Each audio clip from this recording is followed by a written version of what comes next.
Be ready 20 seconds.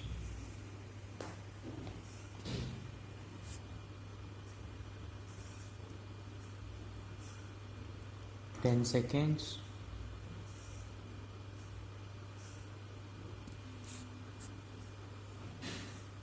Start. In conclusion, I would like to say a word in regard to employment with which I have been dealing so far. According to the figures supplied, the number of displaced persons from Bangladesh employed through employment exchanges is only 37,000. This is very meager compared with their total number, which comes to 32 lakhs according to the official figures.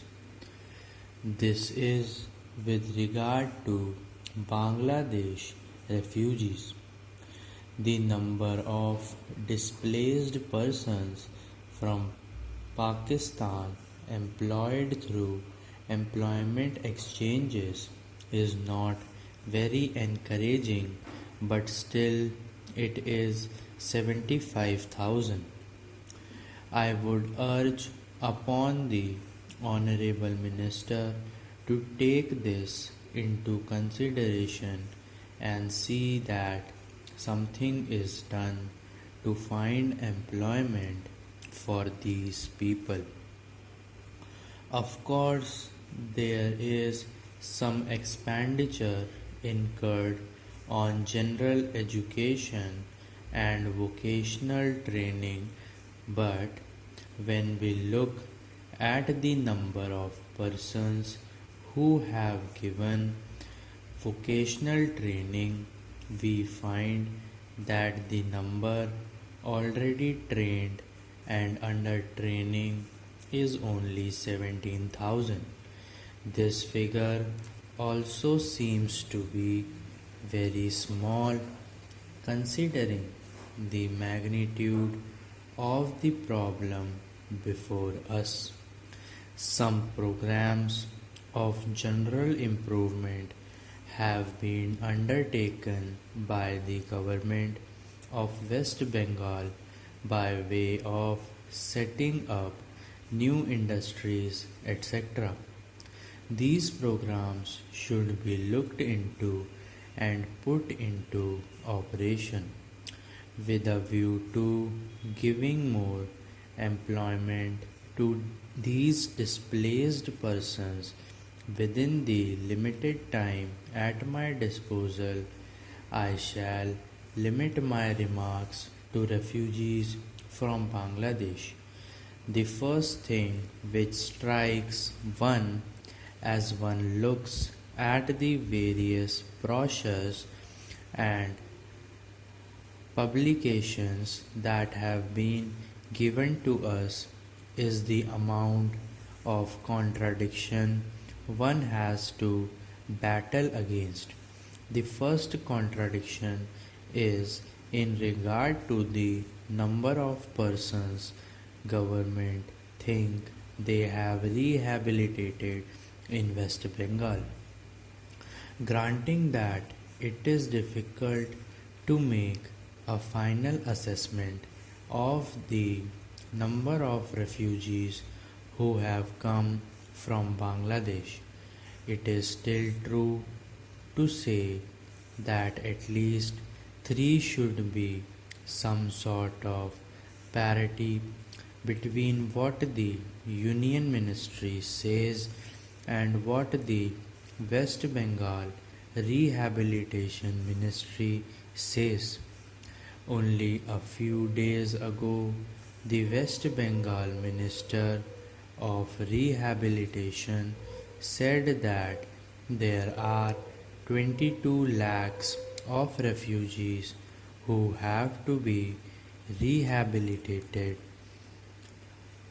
but the central government figures are 31 lakhs. Unless the government know the number of people they have to budget for. It is rather bewildering to know how they mean to plan in bringing about their rehabilitation.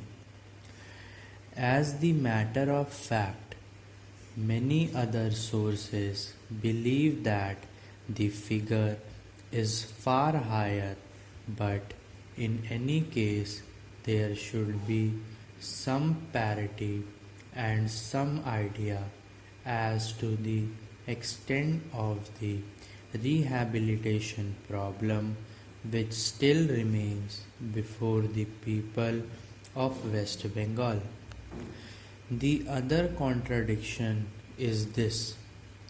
On the one hand, Srimati Renuka Roy says that in the near future they will be making a successful completion of work of economic rehabilitation of refugees in that state. But only last year Shri A.P. Jain said that as yet the problem of the displaced persons from Bangladesh was a matter which was giving some concern. I really do not understand why, in spite of Shri A.P. Jain recognizing that problem is still quite serious, Srimati Renuka Ray should have made such a statement. Yet, when we heard the Honorable Finance Minister, we find that there has been a big shortfall in rehabilitation budget. I think that if the fact finding committee's report had been published, the assessment that we have rehabilitated about 50% of the people of Bangladesh who came over as displaced persons would have become quite clear in regard to its incorrectness. As a matter of fact, when we went around the camps and colonies in West Bengal, we found that as yet not more than 15% of the people have been rehabilitated in the sense that they are able to eke out their subsistence on the poorest levels. It is not more than 15%, and I think the future of the fact finding committee are still lower.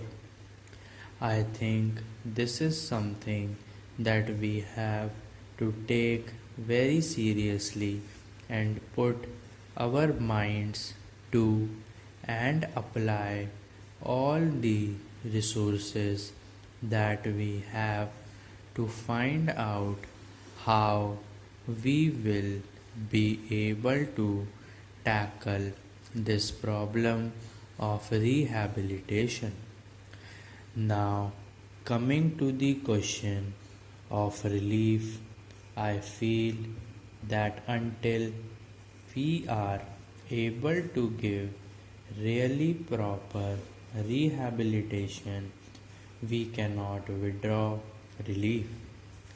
It is no use arguing whether relief leads to lethargy and moral slackness unless our rehabilitation policies are fruitful.